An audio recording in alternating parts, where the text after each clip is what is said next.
Yes. तो आज का जो हमारा टॉपिक है ये पिछला था, हमने जो पहले ऑलरेडी पिछले लेक्चर में कर चुके हैं। सो नेक्स्ट हमारा है डेरिवेशन। सो डेरिवेशन राइट डाउन, आप भी अपने उसमें नोट करिए। Derivation of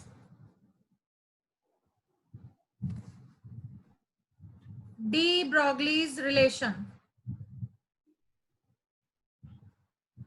derivation of D Broglie's relationship कह सकते हो या कॉन्सेप्ट कह सकते हो, एक ही बात है, राइट। सो ये जो रिलेशनशिप है ये डिराइव किया गया था सबसे पहले according to Einstein's equation. Einstein's equation, Einstein की इक्वेशन क्या थी? E is equal to M C square. सबको मेरी आवाज क्लियर आ रही है? क्रैकिंग तो नहीं हो रही? Yes ma'am. Yes ma'am. No ma'am. Okay, अगर बीच में हो तो मेरे को बता देना please. So according to Einstein's equation, E is equal to mc square. M is mass of a particle and c is velocity of light. But according to Planck's equation के accordingly, जो E है that is equal to, this is E. ये E बड़ा अजीब सा लिखा गया, मैं दोबारा लिखती हूँ। So E is equal to h nu, where h is Planck's constant and nu is frequency of light. ठीक है, तो अगर हम इन दोनों इक्वेशंस को कंबाइन करें, बिकॉज दोनों तरफ देखो E कॉमन है, तो इसका मतलब हुआ कि कंबाइनिंग दीज टू इक्वेशंस, बेटा मैं हर लाइन नहीं लिख पाऊंगी, कंबाइनिंग 1 and 2, तो E दोनों तरफ E है, that means h nu is equal to mc square, right. ठीक है, और हमें मालूम है कि न्यू क्या होता है, nu is equal to c by lambda. तो न्यू की वैल्यू अगर हम यहाँ पे पुट कर दें, यहाँ न्यू की जगह पे यहाँ पे पुट कर दें, तो हमारी इक्वेशन बन जाएगी H C by lambda is equal to M C square, right. और H lambda, H divided by lambda is equal to, एक सी यहां से कट गया, एक सी यहां से कट गया, is equal to M C. और we can write it like this, lambda is equal to, reciprocal कर दो, रेसिप्रोकल कर दो इसको, लैम्डा ऊपर ले जाओ, एच नीचे ले आओ, तो ये भी नेचुरली ऊपर नीचे आ जाएंगे। तो lambda is equals to h by m c. So see, this is a relationship in case of light. यानी कि अगर लाइट की लैम्डा वेवलेंथ है, h is Planck's constant, m is mass of particle यानी mass of photons, and c is velocity of light. तो similarly for any particle, अगर कोई particle है, then lambda is equal to h divided by mv। फिर हमें c क्या था, velocity of light. तो ये जो वेलोसिटी ऑफ लाइट है इसको हम रिप्लेस कर सकते हैं, क्योंकि ये जो डेरिवेशन आई है, ये वाली डेरिवेशन जो मैंने लिखी है, ये है इन केस ऑफ लाइट, यानी कि लाइट हैज डुअल करेक्टर, दो करेक्टर हैं उसके, wave like as well as particle like. तो ये वाला जो रिलेशनशिप है लाइट के केस में बता रहा है कि लाइट की वेवलेंथ भी होती है, वेव लाइक करेक्टर भी है, और उसका पार्टिकल लाइक करेक्टर भी है। और वेलोसिटी ऑफ लाइट की जगह पे v लिख दें, यानी वेलोसिटी ऑफ एनी पार्टिकल, तो ये रिलेशनशिप बन जाएगा। So for any particle lambda is equal to h by mv, where h is Planck's constant, h is Planck's constant, और इसकी वैल्यू होती है 6.626 into 10 raised to the power minus 34 joules second. Please note down 6.626 ये इसकी exact value है। कई बार हम लोग अप्रोक्सीमेट वैल्यू भी ले लेते हैं, 6.63 into 10⁻⁻34 joule second, right? So this is H, which is called Planck's constant. So इस तरीके से डी ब्रॉगली का रिलेशनशिप आया from Einstein's equation and from Planck's equation. That is lambda is equals to h by mv. So lambda is wavelength of any particle associated with that particle, h is Planck's constant, and m is mass of that particle, v is velocity of that particle. c था velocity of light, जिसकी value होती है, पता है कितनी होती है velocity of light? जरा बताएं, अनम्यूट करके बताओ जरा मुझे. What is the velocity of light? Please let me know. 10 raised to power -8. कितनी होती है? Yes. 3.10 raised to power 8 meter per second. Yeah. 3 into 10 raised to the power 10 centimeter per second. Right? तो ये light के case में था. अगर हम किसी पार्टिकल की बात कर रहे हैं तो बेटा हम पार्टिकल की वेलोसिटी लेंगे, सो वो हो जाएगी v. So v will be different for different particles. c is velocity of light which remains constant, 3 into 10⁻⁸. So this is de Broglie's relation. I am going to write it again. Lambda is equal to h by mv. This is de Broglie's relationship या de Broglie wavelength. de Broglie wavelength lambda. अगर हमें किसी भी particle की मास पता है, velocity पता है, h Planck's constant पता है, we can calculate the wavelength of that particle, which is called de Broglie wavelength. यानी कि वो मैटर का वेवलेंथ है, राइट? चलो नेक्स्ट चलते हैं. अब है estimating the de Broglie wavelength. जो डी ब्रॉगली वेवलेंथ है, जो हमने ये जस्टिफिकेशन की थी कि डी ब्रॉगली का डुअल करेक्टर है, particle like as well as wave like, तो अब हम उसकी एस्टिमेट करेंगे. Estimating the de Broglie's wavelength. यहाँ पीछे अगर आप देखोगे स्लाइड में तो ये है इसकी heading, estimating the de Broglie wavelength. ये जो मैंने आपको कराया है ये है derivation of de Broglie's relationship. ये क्या है? Derivation of de Broglie's relationship. अब मैं आपको बता रही हूँ ये estimating the de Broglie wavelength. अभी 18 पार्टिकल्स हैं और एंड पार्टिकल्स कह रही हूँ, आपको भी मैंने पार्टिकल बना दिया. पार्टिसिपेंट्स हैं, राइट? और एंड तक 18 रहने चाहिए. यस. नेक्स्ट है यस मैम, ब्रॉगलीज वेवलेंथ. सो लिखिए, अपने आप लिखिए क्योंकि मैं बोल रही हूं, मैं यहाँ सारा कुछ नहीं लिखूंगी.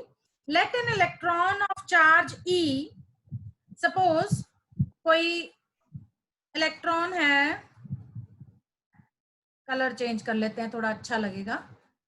Let an electron of charge E, कोई इलेक्ट्रॉन है जिसका चार्ज है E, be accelerated with a potential V. अगर हम उसको एक्सेलरेट करें with potential V, then its kinetic energy half mv square will be equal to V into E. Suppose कोई electron है जिसका चार्ज है E and it is accelerated by potential V, then kinetic energy of that electron will be, यानी कि ये है kinetic energy, then kinetic energy of that electron will be 1/2 mv square is equal to VE. ठीक है, right? तो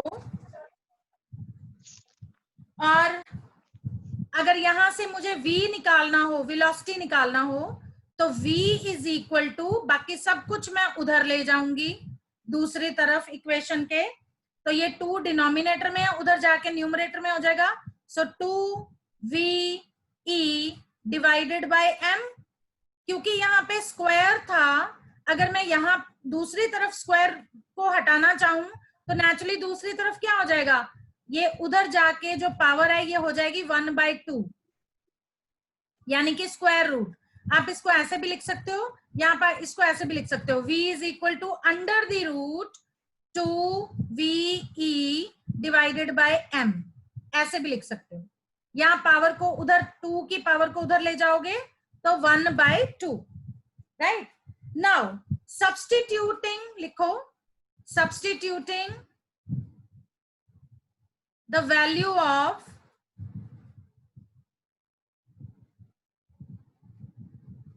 v in, ये वाली जो v की वैल्यू है, ये वाली जो, सॉरी,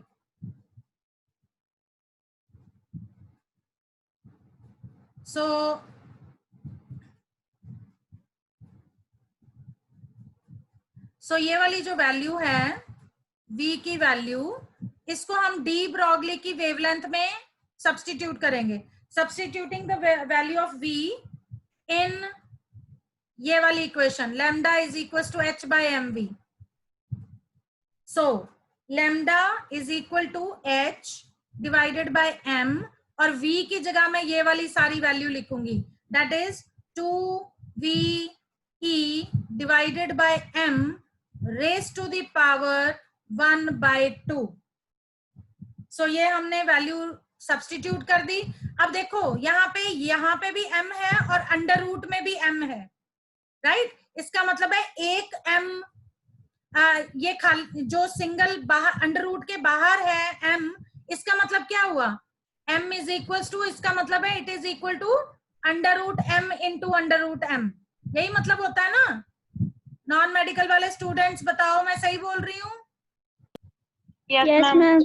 हाँ, तो नेचुरली यहाँ पे m की जगह अगर आप अंडर रूट m मानते हो तो एक अंडर रूट m और अंदर वाला अंडर रूट m कट जाएगा, तो एक अंडर रूट m अंदर रह जाएगा जो न्यूमरेटर में आएगा, यानी कि now this equation will be lambda is equal to h divided by 2v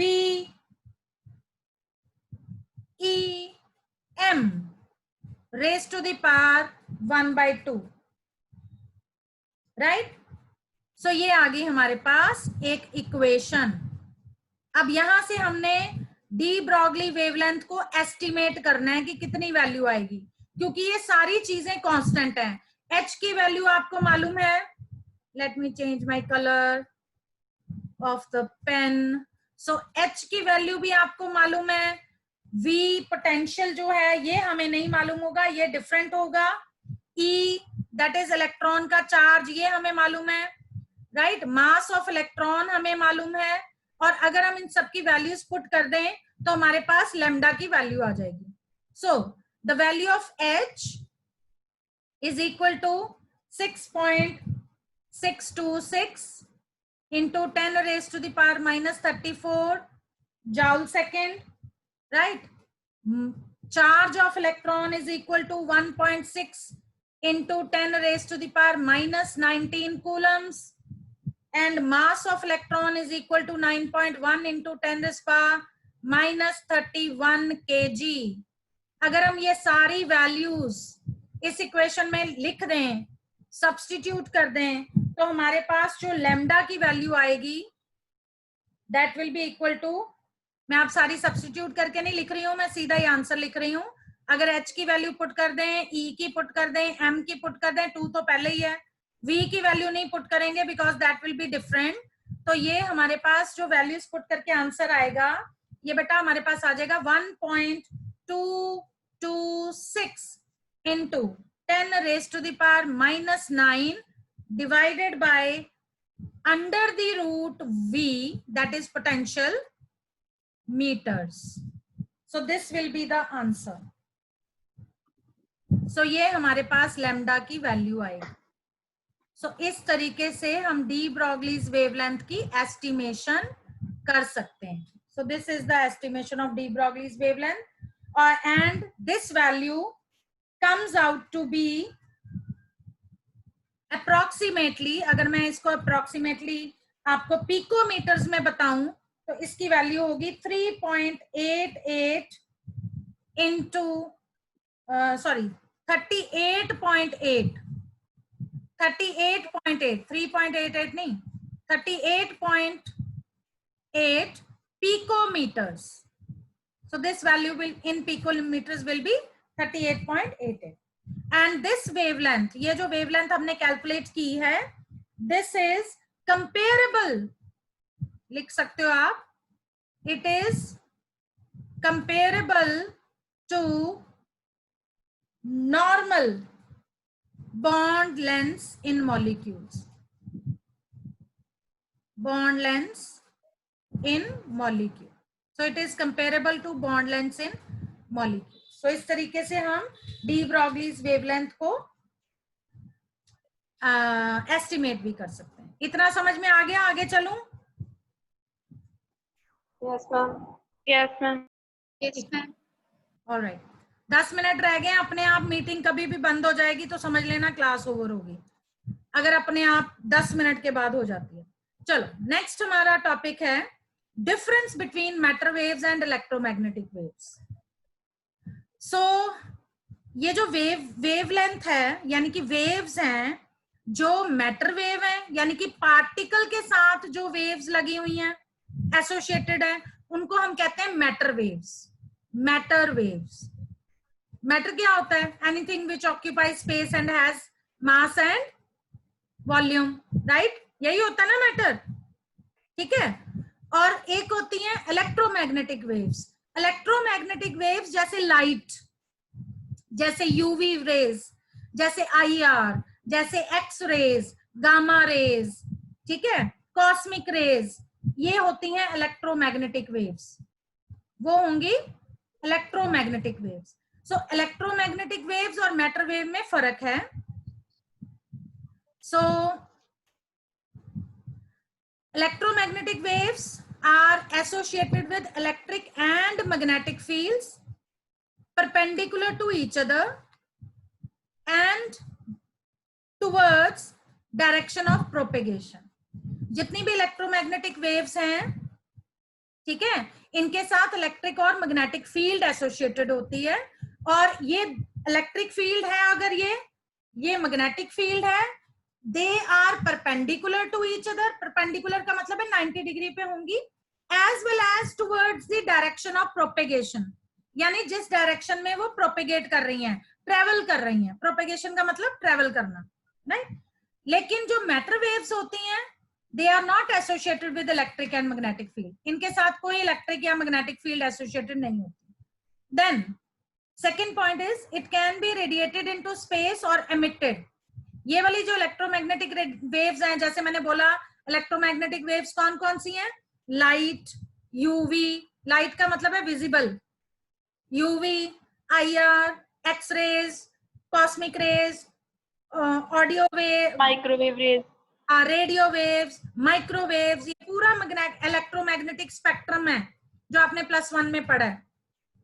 तो वो स्पेस में रेडिएट होती हैं, मतलब स्पेस में एमिट होती हैं. But matter waves neither radiated into space nor emitted by particles. Matter waves जो हैं वो radiate ना space में होती हैं, ना ये emit होती हैं by particles. Then third point is no medium is required for propagation. Electromagnetic waves को travel करने के लिए, propagate करने के लिए किसी medium की जरूरत नहीं है. Air, light या कोई material, no. They can travel even through vacuum. So they can, electromagnetic waves can travel through vacuum also. Vacuum मतलब जहां कुछ भी ना हो, nothing. Whereas जो matter waves हैं, they require a medium for propagation. इनको medium चाहिए, चाहे वो air है, चाहे वो water है, चाहे वो कोई और material है, steel है या कुछ भी, means they require material. अगर vacuum होगा, वहां से ये वेव्स ट्रेवल नहीं कर सकती. Then all these electromagnetic waves travel with the same velocity, that is velocity of light. electromagnetic radiations या waves को की ट्रेवल करने की स्पीड को कितनी है? सबकी एक जैसी है, that is velocity of light 3 × 10⁸ metre पर सेकेंड. जबकि जो मैटर वेव्स हैं उनकी डिफरेंट वेलोसिटी होगी depending upon the material. Depending upon the particle.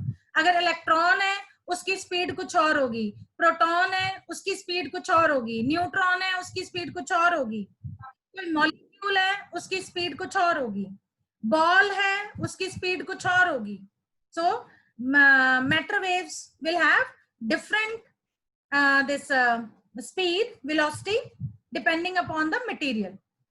Then wavelengths are much large and is given by, जो electromagnetic waves हैं वो बहुत large होती हैं, यानी कि ज्यादा magnitude होगा उसका, and it is given by this formula, lambda is equal to c by nu, where lambda is wavelength, c is velocity of light, v is frequency, sorry, this is not v, nu, this is nu, it is pronounced as nu, so it is frequency, it is frequency of that radiation. जबकि matter waves में the wavelengths are much shorter, बहुत shorter होंगी, बहुत कम होंगी, and it is given by de Broglie's equation, that is lambda is equals to h by mv. H is Planck's constant, m is mass of particle, v is velocity of light. Here v is v, this is nu. कई बार ना लिखने में थोड़ा सा हो जाता है, ये nu है, nu ऐसे लिखेंगे, this is v, small v, velocity of light. चलिए, so these are the differences between electromagnetic and matter waves. So next is wave nature of electron and quantization of angular momentum. Wave nature of electron या quantization of angular momentum का क्या मतलब है? ये जो de Broglie है इसने explain किया था बोहर्स का पोस्टुलेट कि जो इलेक्ट्रॉन हैं they travel in orbits around the nucleus. ये न्यूक्लियस है और इलेक्ट्रॉन जो है वो न्यूक्लियस के बाहर एक सर्कुलर ऑर्बिट में रिवॉल्व करता है. तो अगर वो सर्कुलर ऑर्बिट में रिवॉल्व करता है तो बेटा वो रिवॉल्व करता है इन the form of a wave, यानी कि इलेक्ट्रॉन जब ट्रेवल करता है इन the form of waves travel करता है. दिस इज वन वेव, ये एक कंप्लीट वेव है. आप नॉन मेडिकल के स्टूडेंट भी हैं बच्चे में, मेडिकल में आप लोगों ने फिजिक्स में भी पढ़ा हुआ है +1 +2 में. सो वेव, ये वेव होती है, to and fro motion on a particular point, that is called wave. So this is crest, इस पार्ट को हम कहते हैं crest, this is trough, right? तो वो कहता है कि सर्कुलर ऑर्बिट में जब इलेक्ट्रॉन रिवॉल्व करता है अराउंड द न्यूक्लियस तो वेव ट्रेन ऑफ इलेक्ट्रॉन्स में भी कॉन्टिन्यूसली, यानी कि ये जो इलेक्ट्रॉन है ये सर्कुलर ऑर्बिट में ट्रेवल कर रहा है इन द फॉर्म ऑफ वेव्स. ये देखो मैंने डायग्राम भी बनाया हुआ है, ठीक है. तो ये इलेक्ट्रॉन ट्रेवल कर रहा है सर्कुलर ऑर्बिट में इन the form of a wave. अब ये जो वेव है ये दो तरीके की हो सकती है, या ये वेव हो सकती है इन फेज या ये वेव हो सकती है not in phase, out of phase, right.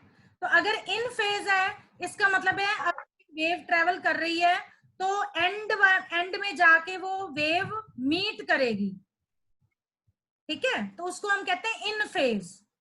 कहीं पे भी देखो डिसकंटिन्यूटी नहीं है, ठीक है. वेव ट्रेवल कर रही है in a continuous manner, so this is wave in phase.